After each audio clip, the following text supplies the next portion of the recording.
Welcome to the Art of Money podcast with Art McPherson. And thanks for checking out the Art of Money podcast. My name is Mark Owens alongside Art McPherson and Luke McCarty. All the information for the McPherson Financial Group, you can find it at theartofmoneyradio.com. Well, let's get to it. A lot to get to this weekend. It was a big story that came out over the past couple of days about inflation. It's something we talk about every week here on the Art of Money. Inflation now stands at a 7% year over year. That is the highest since 1982. I want you to hear this clip from Fox Business. They explain how the numbers break down. Food, a year-over-year jump, 6.3%. Huge jump in energy commodities and gasoline. 50% jump for gasoline prices year-over-year, folks.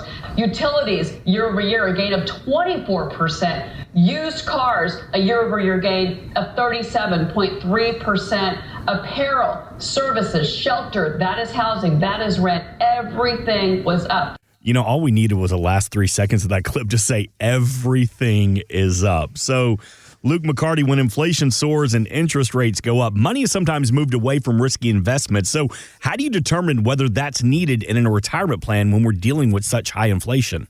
Yeah, so historically, we haven't had this bad of inflation or this high of inflation, right, since the 80s. And so, you know, when things like this happen, right, money becomes more expensive to borrow. And you have to think when the Fed starts raising interest rates, that's the fear of the stock market, right? That when the Fed raises interest rates, it means basically that companies that aren't making money, right, could still be a good stock. The stock price could still go up. But when companies that aren't making money, when you own those in a rising interest rate environment, you have to be very, very careful because now their cost of production, their cost of borrowing money to try and make money goes up, and it's even less likely they're going to make money.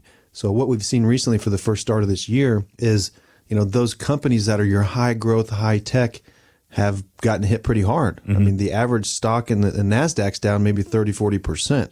What's holding the markets up a little bit is, you know, your Googles, your Apples, your Amazons, things like that. So, you know, we've taken a different approach to the start of this year. We put out a YouTube video. You can find on our YouTube channel. Just look for McPherson Financial Group on YouTube. And it kind of explains what we're doing and why. We made a couple of big changes.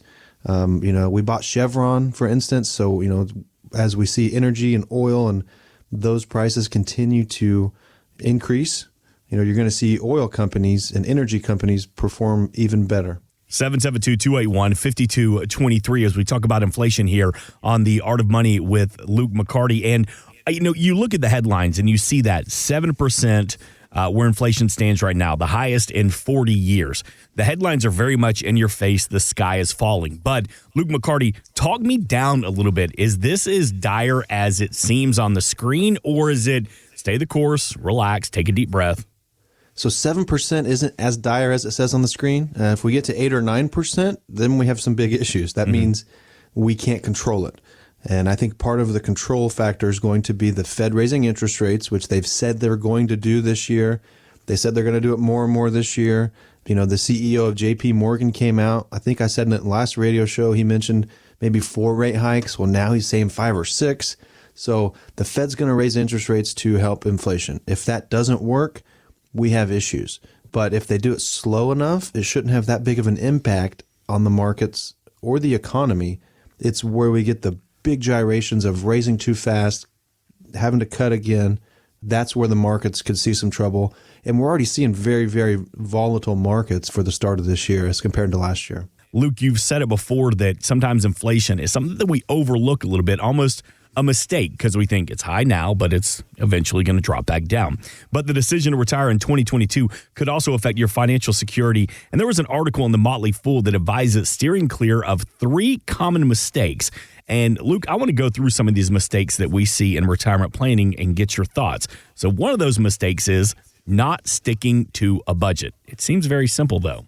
It seems simple, but what we see is, you know, most of the time while you're working and you're saving, right, and you build your portfolio up, right, you have a budget, but you have incoming money, you have a job, you have a paycheck, so sometimes you don't pay as much attention, right? Let's save here automatically, and then let's kind of spend, have fun with the rest is kind of what we see quite often. Mm-hmm. But when you get to retirement, now you don't have that W-2 income, you don't have that job, you have more time, so what do? I know if I didn't have to work today, I'd be spending money, right? Yeah. I'd be either eating lunch or shopping. I mean, you name it, right? Playing golf. Playing golf, exactly. Things Swimming that in your money. non-existent pool. So it is difficult the first year of retirement to kind of stick to that budget. I mean, we don't want you to feel constrained into a budget because we're human too, right? We want you to live life, have a great retirement, have fun. But we do try to set up guardrails on the portfolio, right? That says you can take income kind of in this range. If the market's good, you can take more. If it's bad, kind of go back and forth on those guardrails to kind of help you, have some freedom without sticking to a really defined budget, but not blowing up the plan either. So we're talking about some of the mistakes that we make in retirement from the Motley Fool article. Another one it says is withdrawing from a nest egg without thinking it through. How often does that happen? So a lot of times people kind of know what income we need to replace, right? Because they've been working with us, they've been a client for a while, or you just came in and we kind of give you some of those parameters and says, okay, when you retire, here's kind of what you should expect from a withdrawal rate. Here's what you should expect monthly. What really hurts that plan is if you're taking a monthly withdrawal rate and then you take $50,000 to help your kid go to school, or you take $30,000 to pay off the car, or, if you take these big lump sums, if those weren't initially thought of in the plan, it could be the wrong time to sell, right? You're going to pay too much in taxes when you do it, potentially. And now you've taken away assets that are producing income from your portfolio. So I'd say from, the mistake of withdrawing your nest egg without thinking things through is saying, oh, I have the money, right? I have a $2 million portfolio. Let me just take 50,000 here, 50,000 there.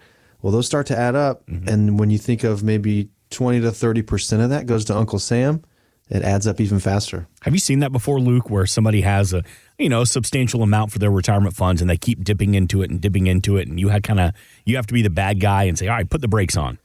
Yes, unfortunately, I get the title of the bad guy here as the certified financial planner because, I can tell you and we can have discussions, but what really helps people see that and what kind of makes it easier for me to be the bad guy, to be honest, is I put the information into our software. So I create a financial plan for you, right? Here's what your financial plan looks like. Here's what happens if you do what you're doing, or if you continue to do what you're doing, or if you spend 40 or 50 grand on your daughter's wedding and you take it out of a taxable account, right? Is there a better place to take it from, right? What should you do differently? So we can map all that out.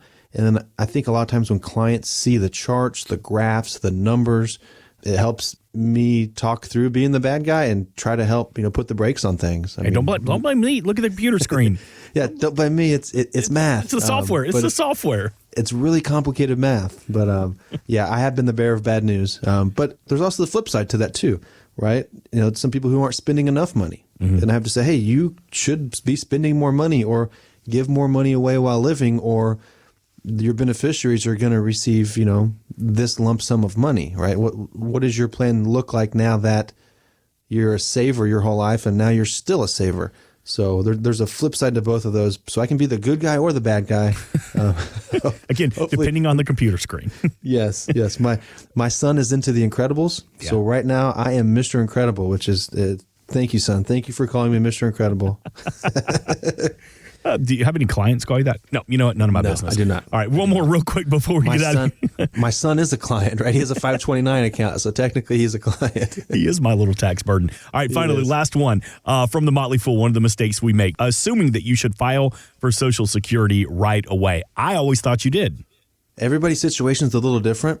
Mark, our CPA, is going to be in here in a minute, and he's going to tell us a story about how he saved a client taxes by not taking Social Security early and doing a lot of tax planning. So he'll have that story for us coming up. But, assuming you should file right away, I mean, it depends what you're doing, what you're spending, right? If you have a period of time where you're in a lower tax bracket, right, maybe you kick the can on Social Security, right, because it could make you taxable. But kind of the break even, if we're just being a simpleton, is every year you wait to take Social Security, your mathematical break even is 12 years.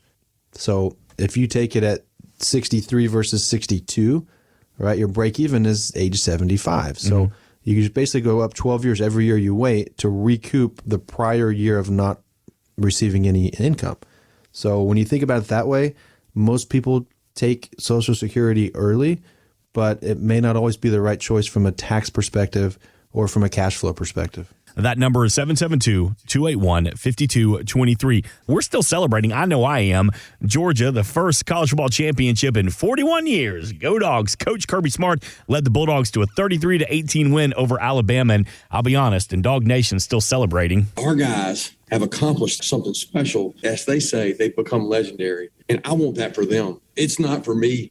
And I know it's for the Georgia people and all that, but it's really for these guys who have given so much. And I certainly appreciate what they've done. So Coach Kirby Smart, got a bonus of $700,000 for winning the national championship. Now, that doesn't include making it to the national championship, winning the Orange Bowl, winning the SEC East. He got bonuses on top of that. So, Luke, let me ask you a question, though. You know, if we come into major sums of money like this, what are some of the first steps we should take to make sure that money lasts? Well, for Kirby Smart, the first thing he should do is probably pay his taxes. It'll probably be paid from him directly. Now, when you get an inheritance, it may not be taxable, right? You may have portions that are not taxable, portions that get a step up in cost basis. So you can sell, a stock or something for not a lot of gain, if any. So some of the first steps you need to look at when you receive an inheritance is, what type of account did you inherit? Right? What's the tax classification of that account? If you inherited an IRA from mom or dad or grandma or grandpa, you name them, right? If you inherited their IRA, it is still taxable to you. So if you take a lump sum out of that to pay your house off, you could jump tax brackets. You could pay 25, 30%, to Uncle Sam because you did the wrong thing and you pulled from the wrong account, right? So you need to know what the tax classification is of your inheritance.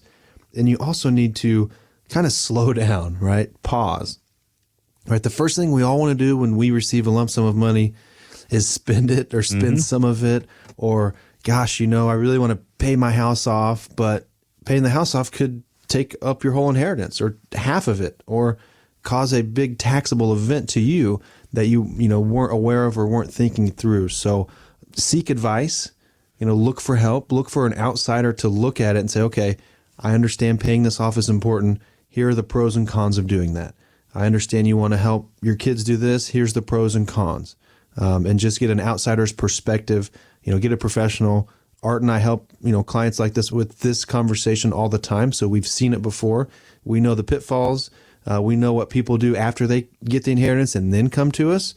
And it's half or a third or even a quarter of it less than it was. Right. So I say just slow down and seek advice. That number to reach out to get that advice, 772-281-5223, to reach out to the team at the McPherson Financial Group. And, if you come into a big inheritance or a large lump sum of money, something that especially all guys, we want to do is open up that little neighborhood bar, open up that beach bar in retirement. And Art said it before, don't open a bar. You're never going to make any money. You're going to blow through the entire inheritance immediately.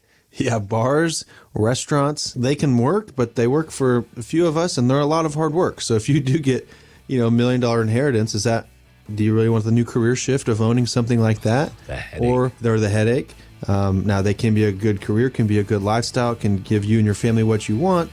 But when you get the inheritance, it sounds fun and shiny, and it'd be great to own something like that, but just be careful, right? Seek advice. That's what I keep saying. Thanks for listening. Want more from Art McPherson of McPherson Financial Group? Find us online at artofmoneyradio.com.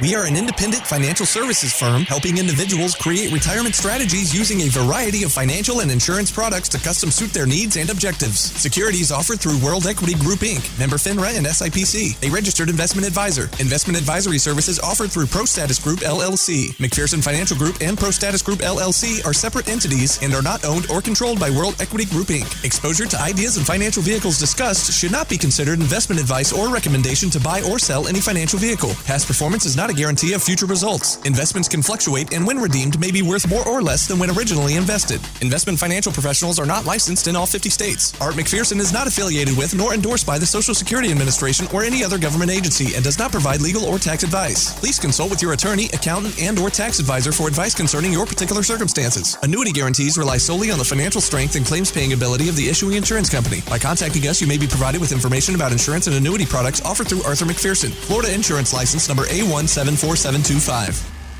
Today's show has been a work of art.